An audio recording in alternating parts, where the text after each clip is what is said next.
Hey friends, this is Jono. So when people are dealing with burnout, often the guidance that they get is to take time away and to meditate and go to a vegan spa and enjoy a nice enzyme bath and all this kind of stuff. And I find that kind of guidance just isn't good enough. It's too shallow. So what I wanted to cover in this video is what burnout is, what are the symptoms of burnout so you can spot them, but also a really comprehensive framework of how to deal with it. Not just dealing with the short-term impacts of burnout, but also the medium-term. How to identify what the causes are so you can deal with them, and then the long-term elements of how to get a better balance in your life to prevent burnout in the future, okay? So let's dig in.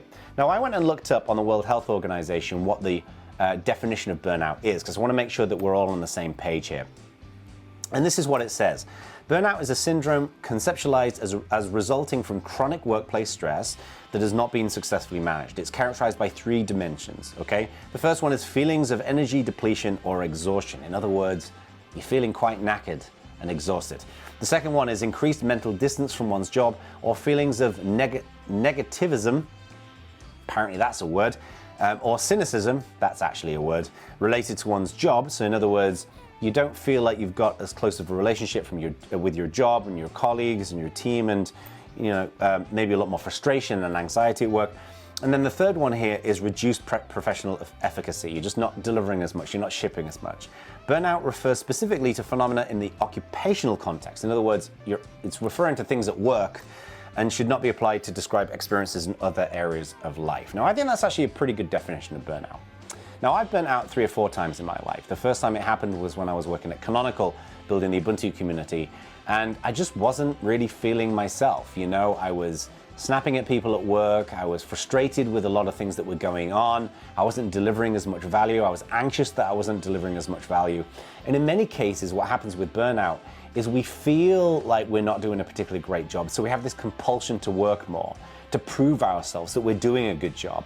And that's where you get into this kind of vicious burnout cycle where you experience exhaustion and frustration, a lack of focus that generates anxiety, but you still have this compulsion to prove yourself. So how do we deal with it? Well, let's dig in, and I want to walk through some really practical things that you can do today, okay?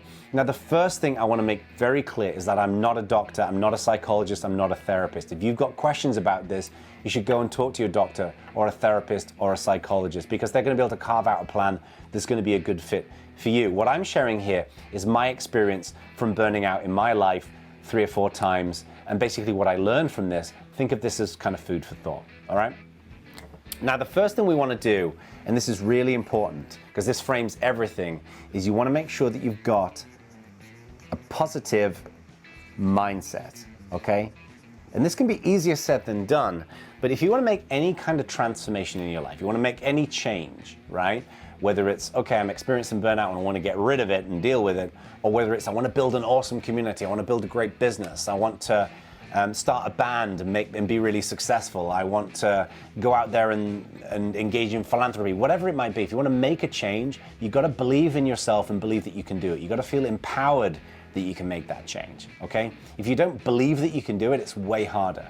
And this is what I want to make very clear right now about burnout, is that from my experience of burning out, and also knowing loads of other people that have burnt out, in most cases, you can deal with it yourself, okay? In most cases, you don't necessarily need to go to a therapist or a doctor. I'd always recommend you start there so you can figure out where on the kind of the spectrum you are in terms of burning out. But in many cases, you can just handle it yourself, just making some changes in your life, okay? But here's the thing, you can deal with it. You don't have to live this way. You don't have to experience this burnout and these miserable symptoms of burnout and think, well, I'm stuck with this for the rest of my life. No, you're not. You can absolutely make these changes, okay? So having that personal belief that you can make that change is super important. Otherwise, you're always going to kind of feel like you're at a disadvantage, all right? Now, step number 2 is we need to focus on the short-term changes, okay? Now, the short-term changes in terms of how we deal with burnout are typically focused on recovery, okay? And this is usually where you see a lot of those recommendations around taking time away and meditation and enzyme baths and whatever else. I don't think actually enzyme baths are something you should pay attention to. I just had a weird experience in an enzyme bath many years ago, and it sits with me, it lives with me. Now, first of all, when it comes to recovery, taking time away is it's a great piece of guidance, right? So if you can take a couple of days away from work or take a week off work and go on vacation or something along those lines, that is unbelievably helpful. But for a lot of people, they don't have that luxury. If you've got a family, you've got a couple of kids, your partner's working as well, you maybe don't have the money or the time or the ability to take PTO to take that time off, okay? But the important thing is you need time for you. And in many cases, it doesn't have to be a lot of time. If you go up to your partner, for example, in that situation, say, I just need an hour away from the family, an hour away from work. Go for a bike ride, go for a walk, go for a drive. Anything you can do to get the blood flowing, energy, exercise-wise, is hugely helpful. But just take an hour away and just go and think and just relax and maybe even watch a YouTube video. It doesn't really matter what you do, or read a book, but get away from it. You got to detach yourself from work a little bit to be able to deal with burnout. The other thing I'd recommend here is meditation. Now, meditation is more accessible than it's ever been. There's loads of videos on YouTube where you can learn how to meditate. There's services like Headspace, which I love. There's Calm, which my wife and my son love. There's loads of great services out there where you can do it. And it's just essentially learning how to just clear your brain and how to get some of that clarity. That can help enormously, okay? So first of all, focus on just getting away and spending some time away from work and trying to resist that compulsion to work, right? Now, the third piece we want to focus on here are the medium-term issues, right? So ideally, the short term is going to start getting you into a bit of a zone of like, okay, I'm starting to catch my breath a little bit and starting to feel like I'm in a little bit more of a relaxed mode so I can start dealing with this, okay? This is absolutely step one. Don't go to step two rather. Don't go to step three until you've done this, okay? Now, in step three, what we want to do is we want to try and identify the causes, okay? Now, I recommend what you do here is you first of all brainstorm what the causes of burnout might be. And what you can do is you can get Post-it notes or just ripped up bits of paper and just start scribbling down what you think are the things that are generating frustration and annoyance at work, right? Maybe you've got a particularly bad relationship with your boss.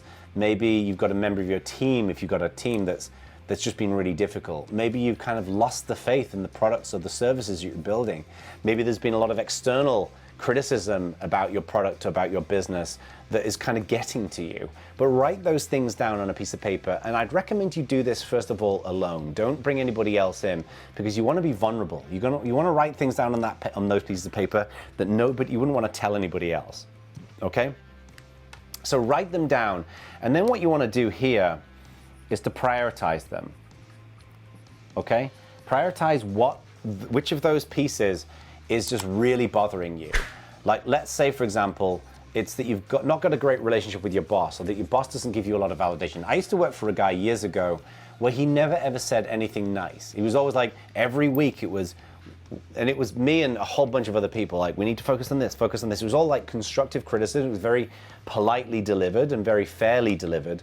But he never ever said, great job on this, great job on this. And everyone in the team lacked validation. And we all started getting a little bit burnt out because we didn't have that validation. So think about what those things are going to be and prioritize which of those Post-it notes are the most important ones that you want to focus on, right? And what that's going to give you is like maybe 2 or 3 things that these are the things we want to try and resolve to get a better sense of burnout. And how to deal with it, okay? And then once you prioritize those items and those Post-it notes, and maybe something I could do in another video, if there's an interest around this, put it in the comments, is to actually walk through this exercise and show you what I'm doing. But I want to keep this video relatively short.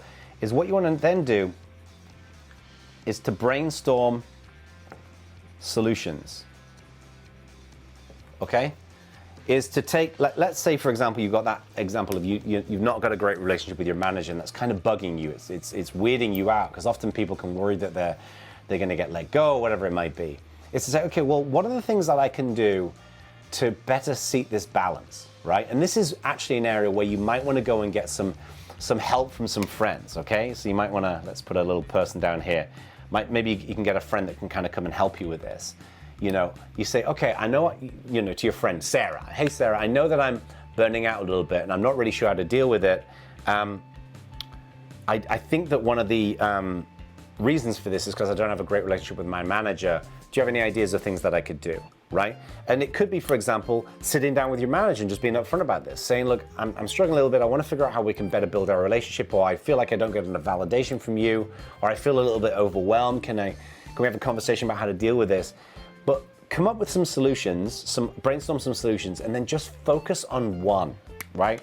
Just focus on just one solution for each of those different items and just start making some changes. Now, the reason why this is important is that when you've got that positive mindset and you're starting to focus on how to deal with your burnout, you've identified, first of all, you focus on recovery. So you're meditating, you're taking a little bit of time away. And when you kind of come back, you're saying, okay, now I know what the issues are. I've got some ideas. Now you feel in control. You feel a better sense of control over your own destiny. And that is really important, because one of the challenges with burnout is feeling like you're not in control, like you're just kind of struggling away with things, okay? As you go through and apply these solutions, hopefully you'll start seeing some results, and then you'll start feeling that sense of recovery escalating, okay, and accelerating. So this is, I think, going to get you to a much greater level of resolution than just merely what everybody else says around take time away, meditate, and go and sit in an enzyme bath or whatever. I need to get over the enzyme bath thing. But how do we prevent burnout from happening in the future, okay? Well, there's no guarantee that burnout is ever gonna stop. It's the same thing with anxiety. You never get rid of anxiety. What you do is you learn to manage it. And what I recommend you do here, which is the fourth piece here, is where we focus on the long term, okay? So these are long-term issues. And what you're gonna wanna do is figure out, well, where do I have an imbalance in my life? Okay, so this is what I'm going to write here. Imbalance. Is it imbalance or is it imbalance? I think it's imbalance. I should know that. I'm being vulnerable with you, everybody. I don't know whether it's imbalance or imbalance. I'm pretty sure it's imbalance. All right, I'm sure I'm going to hear about this in the comments. Anyway, think about where the imbalances are in your life and learn how to address them and make them better and get better balance. Now, there's a number of things that people will typically, there's a number of common elements of imbalances, right? So let me put some of these down here, right? So time is one of them, you know? So people who spend way too much time at work. And it's not just about proximity at work, being at an office or being online if you're a remote worker. It's just constantly thinking about work, or it can be, just constantly checking your work email, or responding to people on Slack when you should be spending time away. It's been just mentally glued into work all of the time. Now, I work a lot, right? And I love working a lot, but I figured out the right balance for me. You know, if I start feeling the tinges of burnout, I know I need to just go and take a bath. I know I need to take some time away. I know I need to reduce the amount of meetings that I've got. I figured it out, but for years I didn't figure that out, and that's how I got into that cycle. So think about what time means for you. It doesn't mean you have to like force yourself into 9 to 5 if you don't want to do that, but you just got to figure out that you're not only spending your time at work, that you do have a balance with your family, with your friends, with your social life, things like that. Another element here is breaks. How often do you take breaks? Right? A lot of people are awful at taking breaks, and some people are much better at taking breaks. Like my wife, for example, her calendar, when you look at it, it's just call after call after call after call after call after call. She doesn't take a lot of breaks, and that would drive me nuts, right? I need to have a little bit of time, even if it's just 5 minutes, to reload all the information ready for my next call and context switch.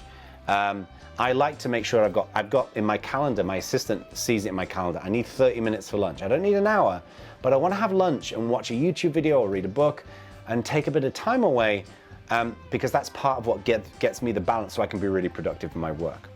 Another element of this is going to be sleep. What is your balance when it comes to sleep? Are you getting enough sleep?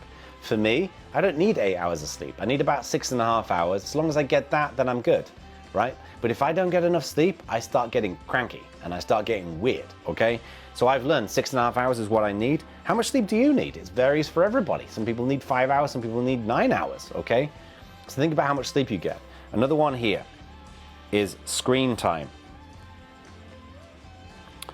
okay? How much time are you sitting on a screen, on a computer, on a phone? We've got better tools than ever before to reduce screen time. I, for example, have learned, and this connects to sleep, if I look at my phone before I go to bed, I will not sleep as well. right? And you can get all kinds of things for tracking sleep. You know, I use an Apple Watch here, but there's really inexpensive wristbands that you can get that can track this. The Fitbit does this as well. You can get really extravagant, like we've got something called an 8 sleep on our bed, which is where, you know, it kind of tracks your resting heart rate and all kinds of stuff. But you don't have to have all of those gadgets and gizmos if you don't want to. Just get a sense of how much sleep you've got and how much sleep you're getting. And I discovered that if I was on my phone and I was reading my phone before I went to bed, my sleep wasn't as good. So now I only read a Kindle, and a Kindle is way better because it doesn't have like the blue light and everything. When I read no more than 3 pages, then I'm flat out asleep before I go to bed, okay? But I discovered that about myself, so think about the balance that you've got. And then another one I'd strongly recommend is looking at your hobbies. Like, what are your hobbies? In many cases, I forget who it was, there was one of the sharks, I think it was Mr. Wonderful on Shark Tank, said he doesn't hire workaholics. Because he said, in many cases, the best decisions in life are made when you're not at work. It's when you're playing the guitar, it's when you're making art. He found a direct correlation with creative people and some of his best employees. And I firmly believe that he's right about this, that taking time away from work and making music or painting or sculpture or reading books or writing books or cooking, it doesn't have to be any one particular thing, but taking time away from work and doing something else is in many cases where the background processing at work happens and where some of our best ideas come out. Some of the greatest decisions I've ever made in my business, in how I build communities and how I coach and train and consult with people, has been when I've been making music. That's when those ideas have cropped up. I've been in the middle of writing a song and it's kind of cropped up. So think about that. So this is what I would recommend, okay, overall, right, is that you identify, you can fix this, your positive mindset. You know you can get through this. You don't have to live with burnout. You don't have to live with the miserable symptoms of burnout. You can fix this. First of all, then figure out some recovery. Meditation, taking some time away, maybe actually an enzyme bath. That's okay as well, okay? But go and take some time away as best you can. It doesn't have to be, you know, a week away. It can be just an hour here and there, just for you to go and like just disconnect a little bit from work. Focus on what the causes are, brainstorm them, put them out on a bunch of post-it notes, figure out what are the things that are causing frustration and challenges and what sucks about your job, essentially. Get those all down on post-it notes, prioritize the ones that you think are the biggest causes of burnout for you, and then brainstorm solutions and just focus on one thing that you can do that's really practical, and then get some help from a friend who can maybe provide some suggestions.